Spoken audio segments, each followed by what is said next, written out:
সাতক্ষীরার আশাশুনি উপজেলার খোলপেটুয়া নদীর ভেঙে যাওয়া বাঁধ ৬ দিন পর জিও টিউবের মাধ্যমে রিং বাঁধ দিয়ে পানি আটকানো সম্ভব হয়েছে। সকাল থেকে ভাঙন কবলিত বেড়িবাঁধ দিয়ে আর লোকালয়ে পানি প্রবেশ করছে না। বান্ডেল থাকলে প্রতি সেনমানিতে টাকা বাঁচবে। বিকাশ সেনমানি বান্ডেল কিনে জিতুন প্রতি লেনদেনে। ভুক্তভোগীরা জানান, পানি উন্নয়ন বোর্ডে নিয়োজিত ঠিকাদার ও সেনাবাহিনী ৩ দিন ধরে জিও টিউবের মধ্যে বালি ভরে রিং বাঁধ বেঁধে দেওয়ার কাজ করে।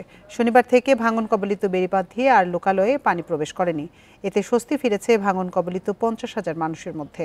পানি উন্নয়ন বোর্ডের কর্মকর্তারা জানান, ভাঙনের পেছন দিক থেকে জিও টিউব দিয়ে বিকল্প বাঁধ তৈরি করে দেওয়া হচ্ছে। পরবর্তীতে বাঁধের উপর মাটি দিয়ে টেকসই বাঁধ নির্মাণ করা হবে। গত ২১শে মার্চ সাতক্ষীরার খোলপেটুয়া নদীর বিছট পয়েন্টে ২০০ ফুট এলাকা জুড়ে বেড়িবাঁধ হঠাৎ নদীগর্ভে বিলীন হয়ে যায়।